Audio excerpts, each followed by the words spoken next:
Baik, Assalamualaikum warahmatullahi wabarakatuh.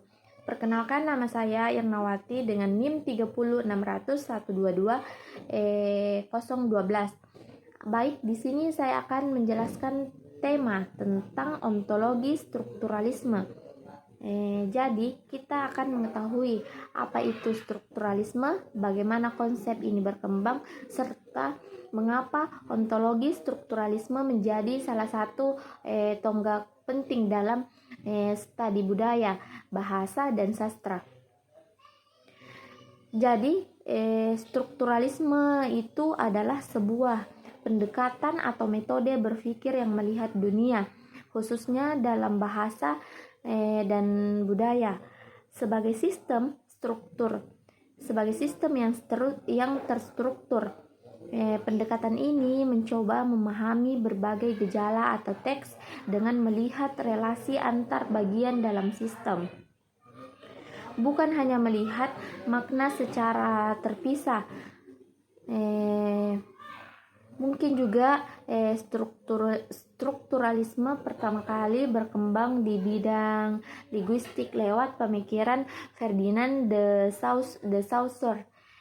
Dia adalah seorang ahli bahasa dari Swiss yang menjelaskan bahwa makna dalam bahasa bukan berasal dari kata itu sendiri, tetapi dari hubungannya dengan kata-kata lain dalam sistem bahasa. Kalau dilihat dalam sastra, pendekatan strukturalisme melihat karya sastra bukan hanya sebagai ekspresi pribadi penulis, tetapi sebagai bagian dari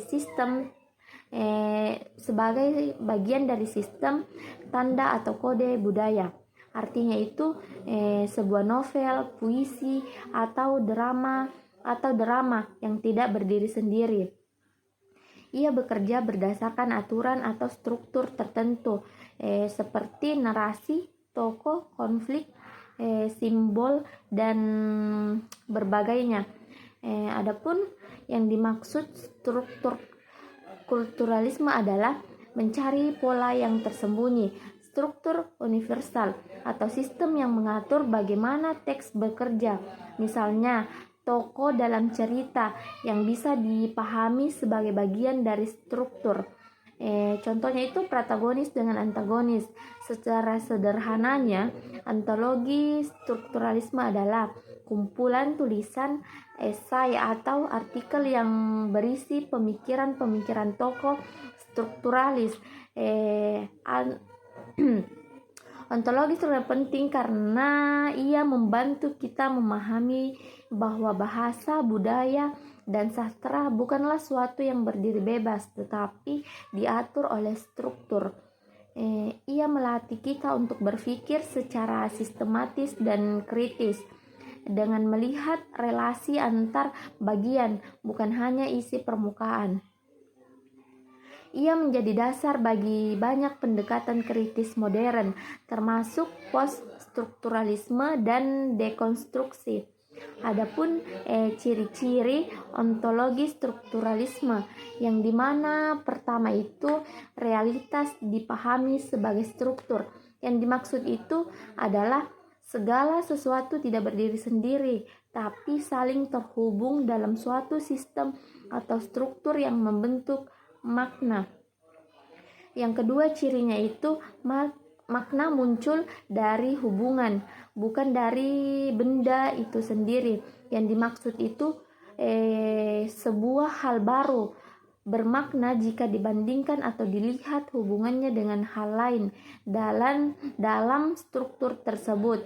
Yang ketiga itu subjek bukan pusat kebenaran atau makna. Strukturalisme menolak pandangan bahwa manusia atau individu itu menciptakan makna sendiri. Sebaliknya, manusia justru dibentuk oleh sistem seperti bahasa dan budaya. Jadi, kita bisa simpulkan bahwa ontologi strukturalisme bukan sekedar kumpulan tulisan, tetapi jendela penting untuk memahami cara kerja makna, bahasa, dan kebudayaan dalam kehidupan manusia. Strukturalisme mengajak kita untuk tidak hanya melihat apa yang dikatakan, tapi juga bagaimana dan mengapa hal ini dikatakan dalam sistem yang lebih baik. Mungkin itu saja. Terima kasih. Assalamualaikum warahmatullahi wabarakatuh.